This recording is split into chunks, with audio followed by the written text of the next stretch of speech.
we're not doing these high-level tasks because we are so busy in the day-to-day, immediate, urgent implementation things that have to be done. And so as a result, we don't do the high-level work. And that is what keeps us where we are. Welcome to the Certified Badass Online Marketing Podcast, where being a badass has less to do with what you wear and what music you listen to, and everything to do with whether you've got the thriving online business of your dreams. I'm your renegade thinking Harvard Law grad turned online entrepreneur host, Bobby Klinck. In my years building my thriving business, the most important lesson I've learned is that being a badass online marketer isn't about secret strategies or ninja tactics. It's about doing the basic stuff right and showing the F up. So each week here on the show, you'll get clear, easy to execute guidance on how to build your online business and a swift kick in the ass or two to make sure you're getting it done. Hey there, welcome to episode 139 of the Certified Badass Online Marketing Podcast. I'm your host, Bobby Klinck. And I'm excited for today's show because we're going to be talking about a topic that I think people need to hear more about. And it's something that candidly, I heard about last year, but I wasn't really comfortable talking about it. And a year ago, I struggled with this. I couldn't even think about what I'm going to talk about today, but it's a big part of my plan for this year. Specifically, I'm going to talk in this episode about the importance of stepping into your role as a leader of a team and the leader of your business, not as a solopreneur doing everything in your business. Now, if you listened to my episode 123, where I laid out my plan for the year, I talked about this. I talked about how one of my big struggles, and not struggles, but challenges and opportunities for this year is going to be to step into my leadership role. Now that I have a team and I'm building out the team, this is something that I am in the middle of. And so I am bringing you this episode, if you will, from the messy middle. I'm not going to claim that I have 100% of this figured out, but I have made some breakthroughs and I want to share those with you to help you because I know that a lot of entrepreneurs struggle with this issue. They struggle with this idea and they hear some of the 7 and 8 figure entrepreneurs talking about it. And I think a lot of people hear that and say, well, that's great. Of course they can do it. They've got money. They've got the money to pay for this, et cetera. And so it seems, in a sense, foreign to so many entrepreneurs. And so I wanted to come to you and share what I've learned and give you my take on this issue. So that's what we're going to be talking about today. Now, this episode is brought to you by my upcoming workshop that's happening this Friday on March 6th. That's all about finding your 4% work. In other words, finding the work that is most important for you to do in your business, and then also to kind of prioritize everything else. Because I know that too many entrepreneurs are burned out, are overwhelmed, and feel like they need to be doing too much. And so I'm doing this workshop that's going to help you kind of create a process, create a way of approaching, a kind of a framework to come at this to figure out what should you be doing, how should you prioritize different tasks, and maybe then hopefully it'll give you permission to let go of some things and to feel like you don't have to do everything in your business and you don't have to do everything generally. And so that's the purpose of this, the workshop. And you can find out more by heading to bobbyklinck.com/March 2020 workshop. Again, bobbyklinck.com/2020 workshop. You can find out all about it. And I hope that you'll join me this Friday for the workshop. Now, with that, I want to dive into what we're going to be talking about today, which is stepping into the role of being a leader. Now, we've all seen kind of this, we've seen things on Facebook or on Instagram or on all of those different places that talk about the concept that there's a difference between being self-employed and actually having a business. And the big difference is that a lot of people are self-employed, but they're basically solopreneurs. And as a result, they basically simply own a job. And I was like that forever. Now, I had a scalable business and all that, but the reality was that I had to do the work. If something had to be done, that meant Bobby had to be doing it. And that was my life for, much of the past 2 years, 2.5, 3 years. And so I want to share with you that ultimately you need to overcome that. And there's a lot of fears that come with that. And I get that concept, and I'm going to talk about those in a bit. But first, I want to talk about, where you want to be. And where you want to be is you should be shooting to become the visionary for your brand.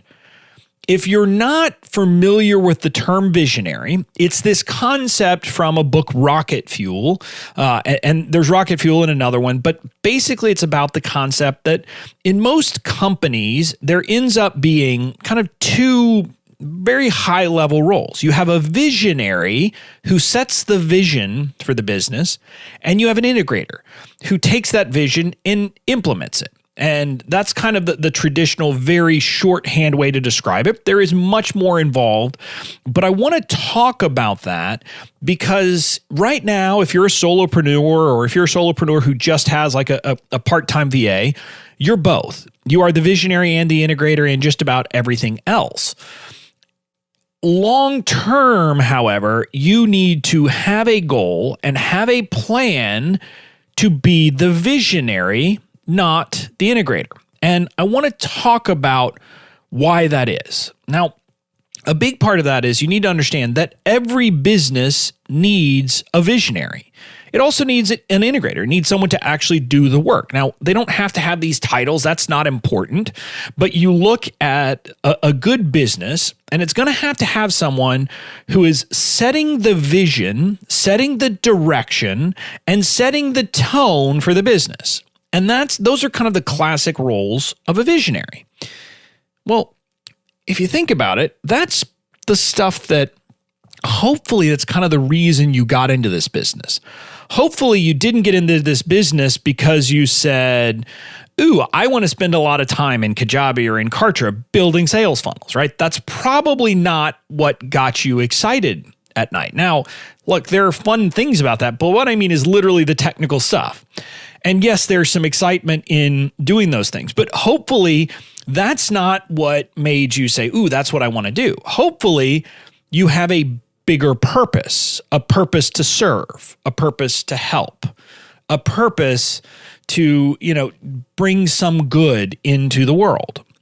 In other words, you have a vision. You have a vision for your business. You have a vision for where you want the business to go. You are the person behind the why.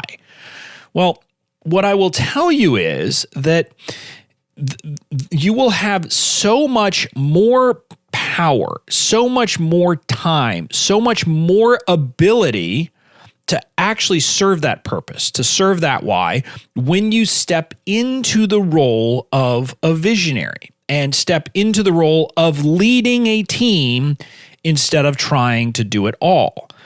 Because as long as you are answering customer support emails yourself and being the front line on tech issues and messing with CSS coding so that you can move logos over or change colors here and there, or building funnels that once the strategy is put together, just actually building them out and doing all of those things, the more time you're doing that, the less time you have for the other parts of your business, for the strategic thinking.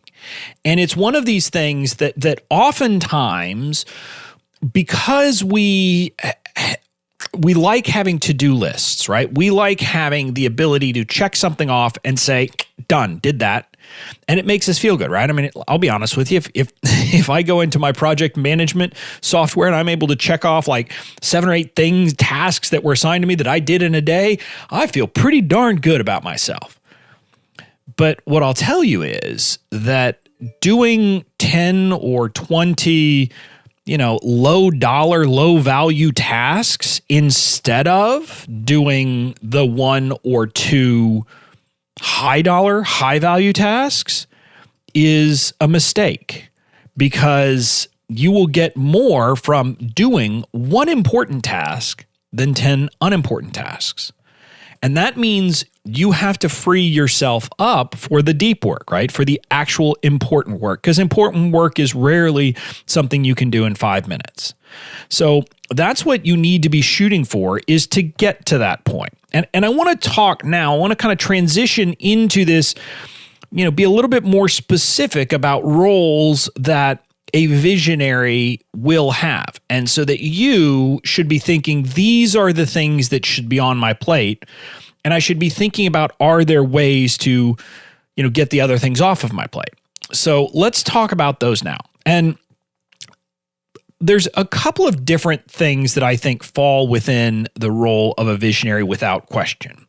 And a couple of them are the things that I would say simply can't be given to anyone else. That you, as the owner of your business, are literally the only one who could do these things. And maybe you'll say, well, possibly someone else could do it, but I don't believe that they honestly could. So the first of those is to be the face of your brand. Now, you've heard me talk about more cowbell enough times, and so I think I don't need to really kind of, harp on it more. But what I will tell you is that my belief is that we are all personal brands. And you can outsource some things, but you have to be the face of your brand, because people buy from BobbyKlinck.com because of me. If I stopped being the face of the brand, if I stopped showing up, if I stopped doing those things, it wouldn't work. And so for me, showing up means coming and recording this podcast, right? I mean, no one else could come and record my voice. So that's a big part of it. It's about showing up on Facebook Lives. It's about doing those things where you are the face of the brand facing the public. And this is kind of the marketing face is a big piece of it, obviously, is that what we're talking about is kind of when you're marketing, when you are talking to the community at large, you are the face of the brand, and you have to be the face of the brand.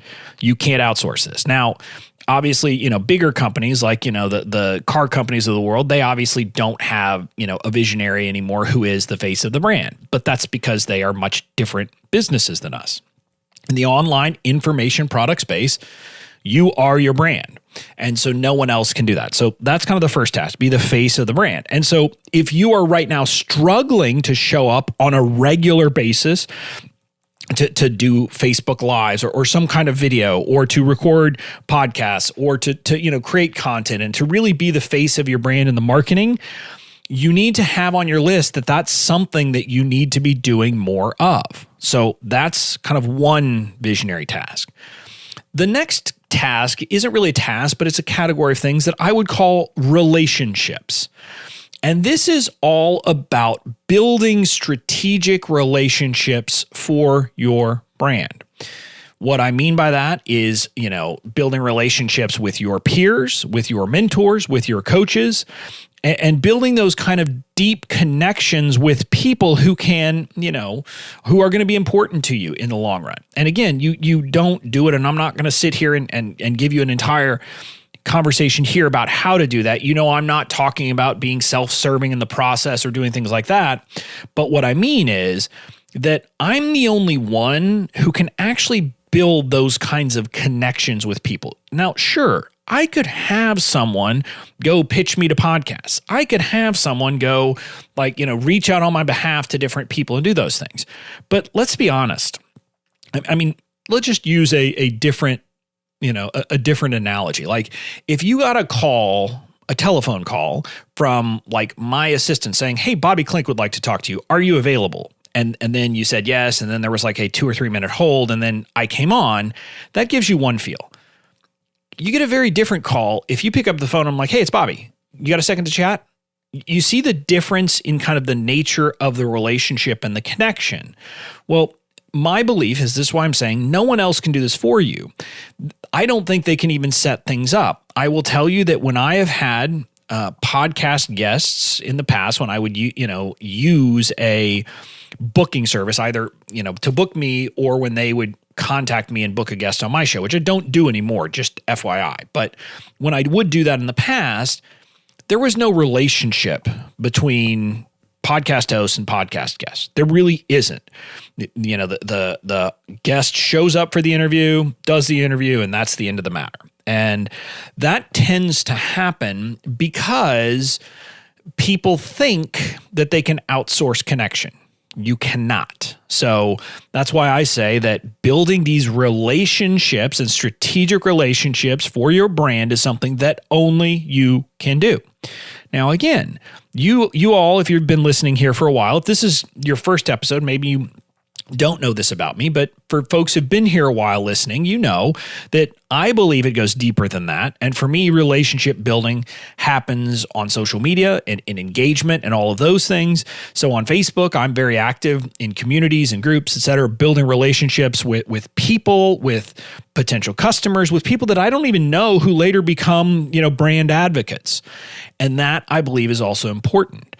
I've had the experience before of being involved in programs where the kind of head of the person of the personal brand was very involved and active in communities with the people, and especially with, for example, affiliates or with people who are doing, some tasks to help the brand. And in that case, there is a deeper level of connection, and it is much more likely to create brand advocates and brand promoters. And what I mean by that is I have people every day out on the internet talking about me saying, you should go to Bobby Klinck to buy your legal templates.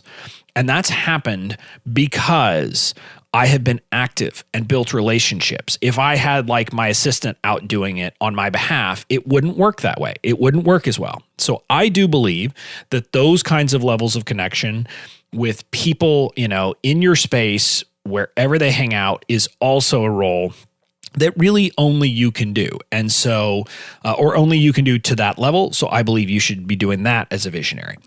Now, those are the things that really only you can do. There aren't that many, but there's another category that as a visionary should fall within your bailiwick. And that is setting kind of the high level strategic vision for your company. So this is something that is important, right? Theoretically, you could have someone else, do strategy work for you. You could have someone else come in and tell you, well, here are the products you should create. Here's when you should do it. Here's how you should do promotions, etc. But then in my view, it's not really your company, right? So I believe that you, as a personal brand, again, because you're doing this business, hopefully not just to make money, but also because you have a passion for what you do, should be the one setting the strategic vision for your company. And there are a lot of things that will go into strategic vision. For example, you have to think about, what products and kinds of products do you want to offer? Do you want to have a membership site? Do you want to have a higher level coaching program? Do you want to have a mastermind program? Do you want to have courses? All of those things will really change how your company works, how it serves its people, et cetera. And you should be the one who is making those decisions. Now, you should, if you have other people in your orbit, if you have, for example, a kind of a number two, whether it's a project manager or an integrator or whatever you call them in your business, they hopefully are involved in those discussions because hopefully they have a similar vision.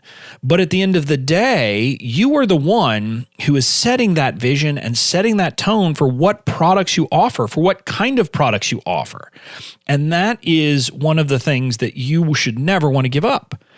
And it should be strategic. It shouldn't be fly by the seat of your pants. Oh, I'm just going to randomly decide to launch this today.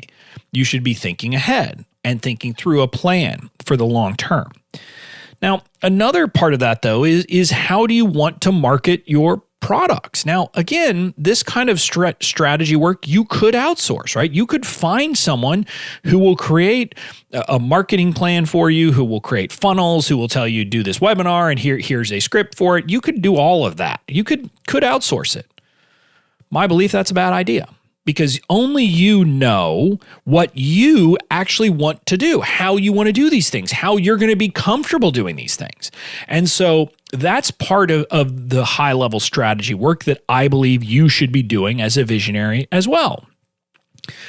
And then the other piece of kind of high level strategy is setting goals, making plans. And these are generally like, what are our targets for the year? What is your revenue target for the year? What is your target for sales of each of your products if you have multiple products? What is your target for this launch? When do you want to do launches? All of those things are things that you, as the visionary, will be deciding. Now, again, with the nitty gritty, again, if you have a team, you're going to get input because hopefully they can give you some insight and they can give you their thoughts. But at the end of the day, you have to be the one making those decisions. Now, I'm going to stop there because candidly, those are the roles of the visionary. Now, some of this obviously, you will often be involved in delivering your product, but depending on what your product is, that may or may not be an important part of your business. It could be. I mean, if you have a mastermind, for example, you have to show up. If you have a group coaching program where you are expected to coach, you have to show up. But those are all business specific things based upon what you choose. But for the most part, being a visionary is about being the face of the brand, being involved in the relationships and building relationships and setting the strategic vision for your business. And if you think about it, all of those tasks are very high leverage. The difficulty is oftentimes they are not things that will lead to immediate revenue. So if I go out and build relationships with people, that is a long play. It's not something that's going to get me money tomorrow. It's something that, I could spend 6 months building an important relationship, but that relationship could drive hundreds of thousands of dollars of revenue over time. And so it's a long game. And the problem is that most entrepreneurs, including me, for much of the last year, for example, we're not doing these high-level tasks because we are so busy in the day-to-day, like more, kind of immediate, urgent implementation things that have to be done. Things like building sales funnels, things like, showing up for actual webinars, things like, being on social media on like very urgent matters and when we have to do it under time pressures. Responding to customer service, just all of the day-to-day stuff that happens in our business. And so as a result, we don't do the high-level work. And that is what keeps us where we are.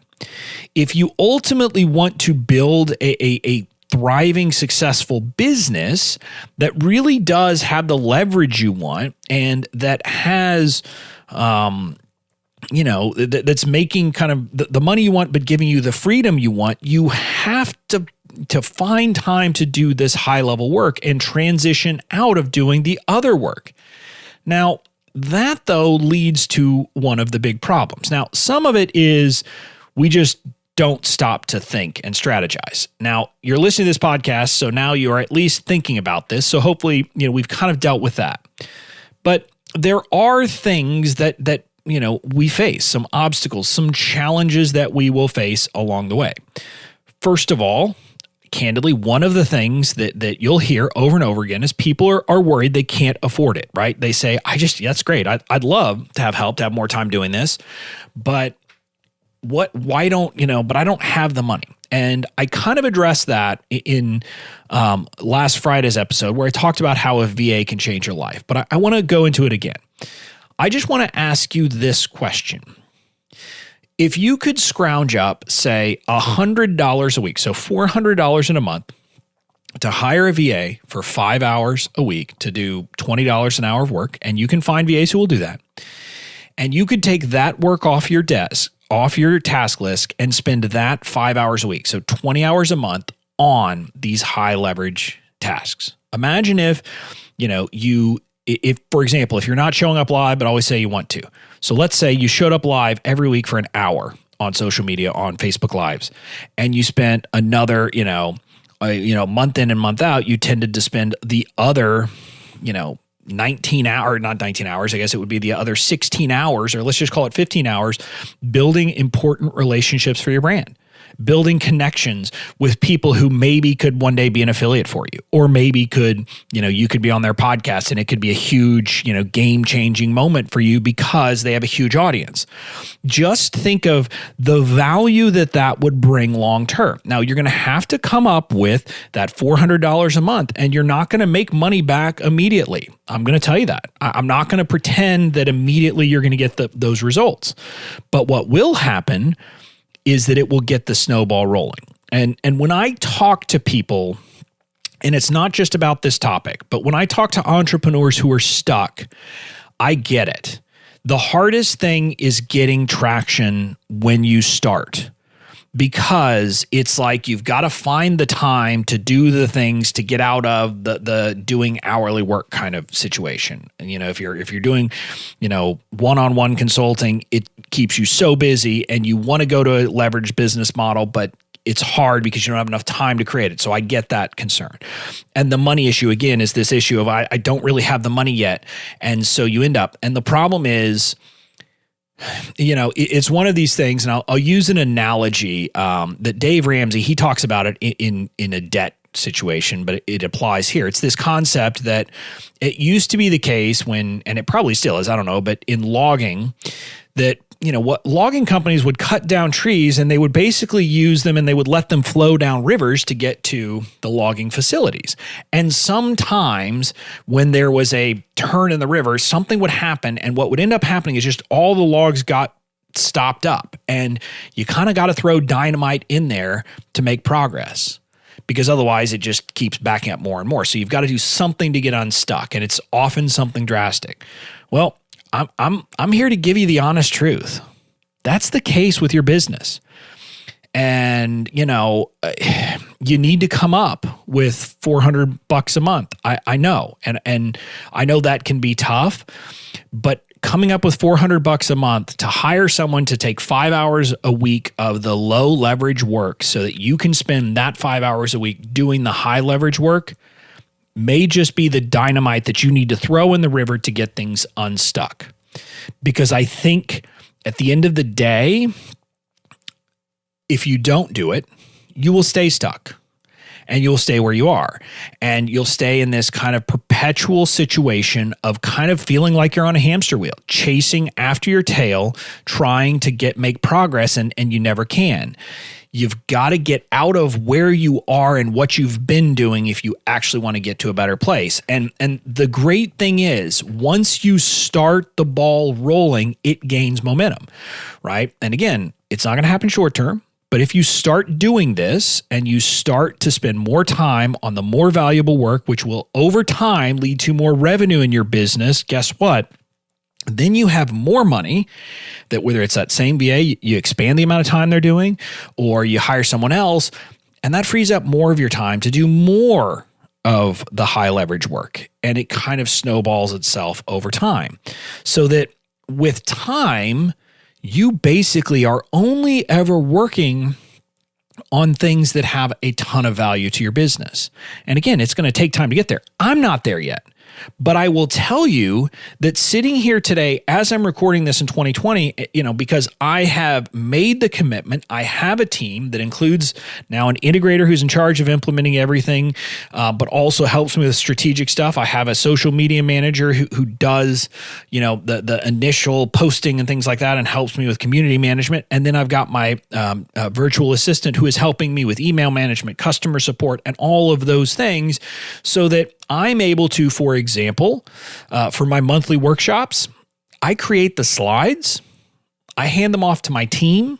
They then get almost everything else in motion. So I create the slides and often then create, we have some, copy that needs to be created that can be plugged in various places. So I create that, I hand that off to them, and then they go to work.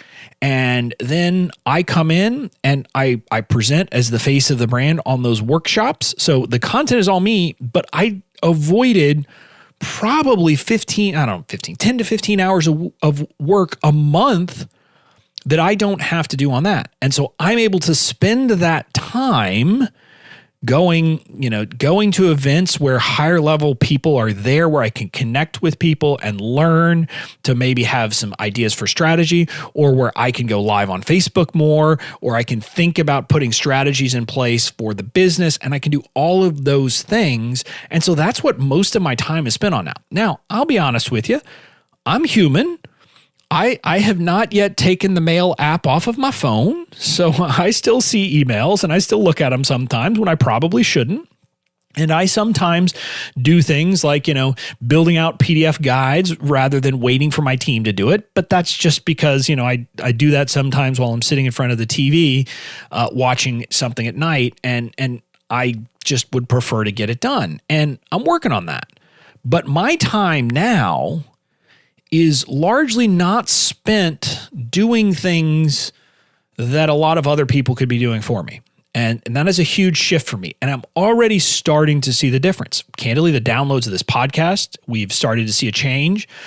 We're starting to see a difference in how people are seeing me, that I'm not just the legal guy and not just the people who've been here for a long time on this podcast, but more and more people are starting to recognize me as the email guy, and as the guy who teaches connection marketing and who, does all of those things.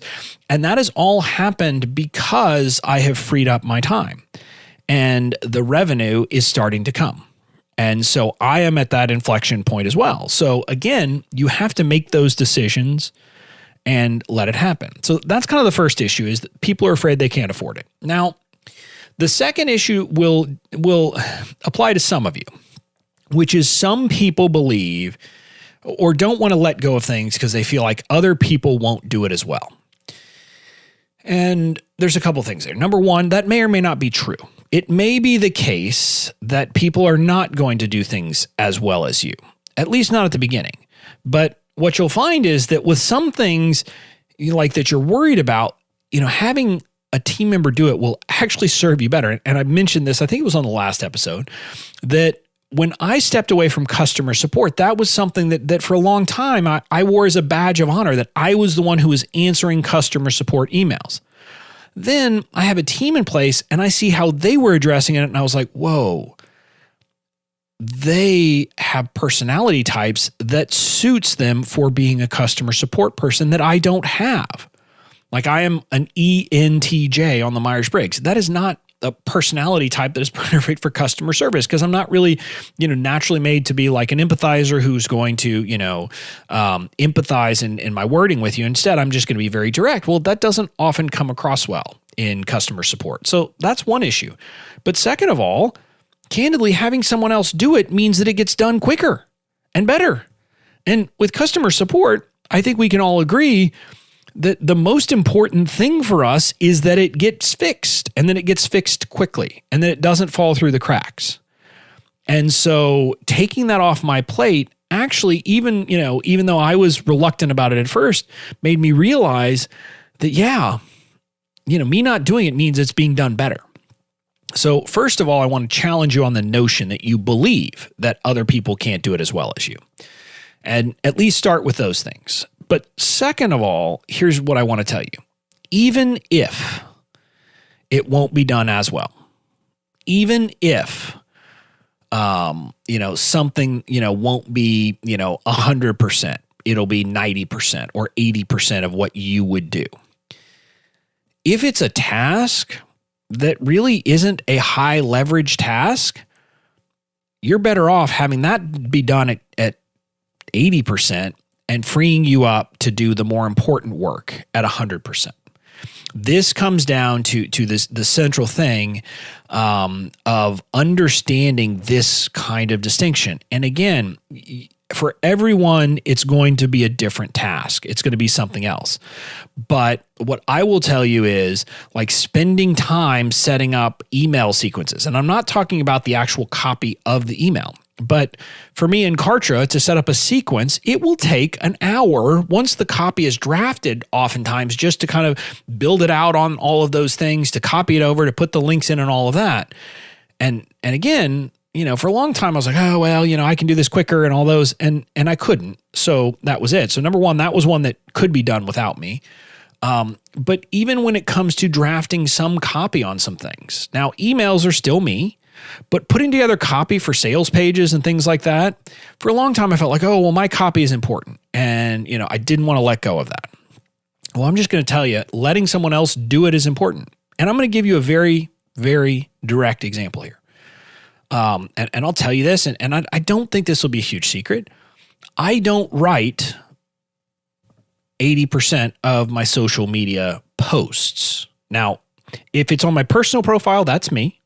Anytime you see my personal profile posting anything, it's me. But on my business page, on my Instagram, I have a social media manager who is in charge of creating that stuff in the first instance. Now, I will often look at it, and I'll give some feedback. And she has, she tasked me at one point with, writing a 5-page doc, or she didn't say how long, but, putting together some Bobbyisms.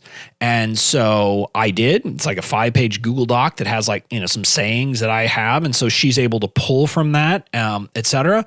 But candidly, here's a place where, I think she captures my voice really well. Is it 100%? Of course not, because no one can capture your voice 100%. I have no idea if I think I could do it better or not. But even if I couldn't, and she probably actually does it better than me, but even if I could capture my voice a little bit better, let's just assume that for a second. I'm just going to tell you that the amount of time that is freed up for me by having her do that work for me is huge. Because again, I don't have to spend time doing it. Instead, I can spend that time going live on Facebook, which is going to be much more important. I can spend that time engaging on social media. Again, much more important than the posts. I can spend that time building strategic relationships, getting on podcasts, doing those things. Again, much more important to my business.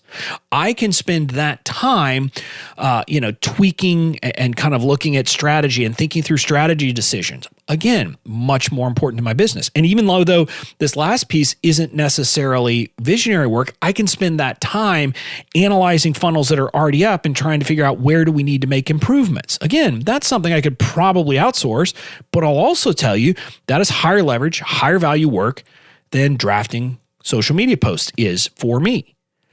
And so I tell you all that to give you these very specific examples. So you have to accept that as a problem, or, as the reality. Now, the last objection that a lot of people have, and this was one of my problems with outsourcing and having someone else, is you often feel like it's just going to take more of your time because you have to manage, you have to teach, you have to do all of that. And here's what I'm going to tell you. Up front, it will require some training time, right? You're going to have to train people on what you do. You're going to have to train them on your systems. You're going to have to train them on how you go about things. That's true.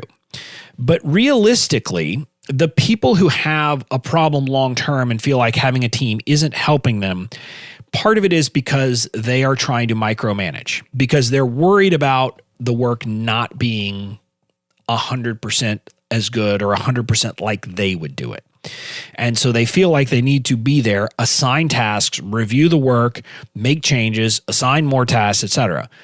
That's no way to be a leader.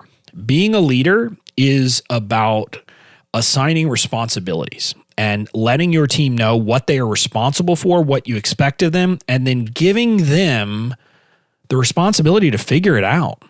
And again, early on, you're going to review things more, but over time, you're not going to review things. For example, I have given my integrator, Katie, authority that if she sees an opportunity for us to do a promotion, be involved in something that she believes is good from a marketing perspective, and it requires us to, include, like a product that we would normally sell for $97 and give it in for free. If she believes it's a good decision, I've said she has the authority to make that decision.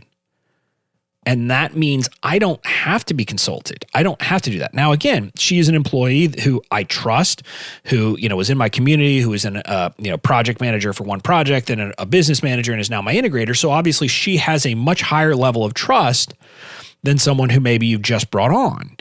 But you see the point there. I'm not telling her, go look for opportunities and come present them to me and we can talk about it for 3 hours. No, I simply said, look, you're, part of your responsibility, because she's not just my integrator, she's also the head of my growth team. I've said, part of your responsibility is to find these kinds of relationships. If you find one, do it. Tell me about it, but do it. And so you get to that point, and over time you will get there, and it will give you that kind of ease. But you have to be willing to do it. You have to be willing to let people fall down and let people fail. And of course, I say that we all have to fail a lot. I mean, I fail quite a bit. I have things that I try that don't work. And so it would be kind of silly for me to expect my employees to never fail. I expect my employees to fail. I want them to fail. If they never shoot for something and don't achieve it, it means they didn't set their goals high enough, or they didn't have the right ideas and the right, kind of mentality. And so I think you need to bring that aspect and that mentality to being a leader and being a boss. And I will tell you that has been one of the hardest things for me. And I don't know what it was, but I had a shift last year. The second half of last year, I had this real shift that it finally hit me. And what I will tell you is, once you make this shift, you will have a light bulb moment, and you will finally start to understand why you can't do it all. And my coach, James Wedmore, has this concept, or this notion he teaches. He said, if you want to have, say, a 7-figure business, if you want to have $1 million business, you have to be a 7-figure business owner to get there. I mean, you can't wait until you get the business to then be that person.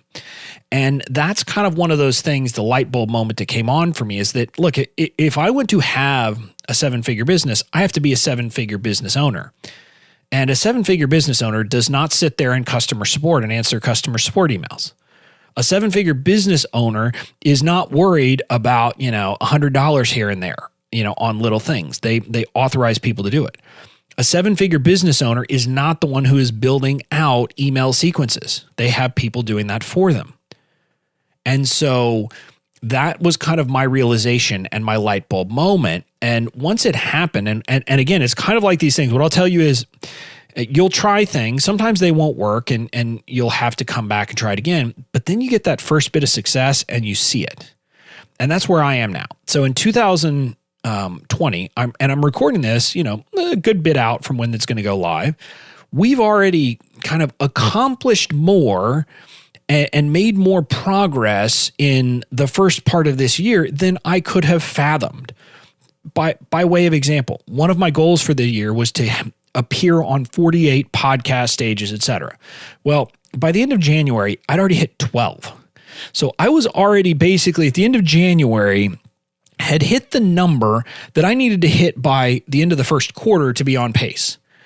And so that's only possible because I've got this team in place. And so that success, I see it, and I'm stepping into it. And my team is probably listening to this, and I'll tell you in advance, guys, I'm going to fail. There are things that I'm going to mess up, but we'll be doing it together.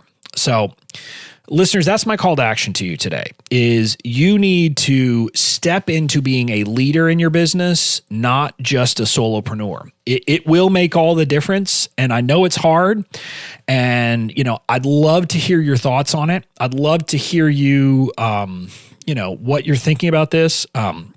Leave a review for the podcast.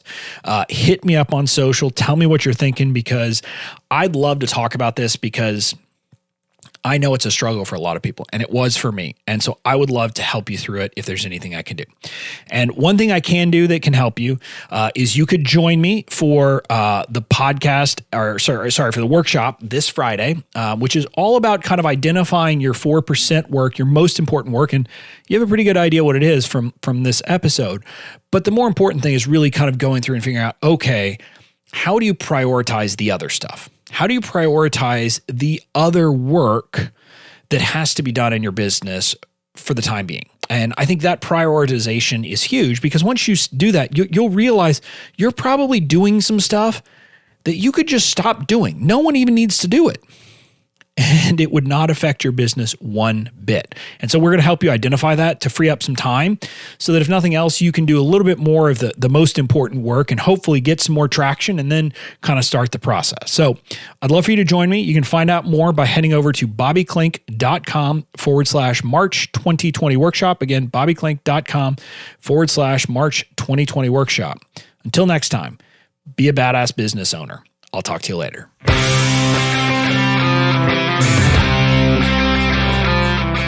That's it for this episode of the Certified Badass Online Marketing Podcast. Make sure to tune in next time. And in the meantime, go out and build the badass business of your dreams.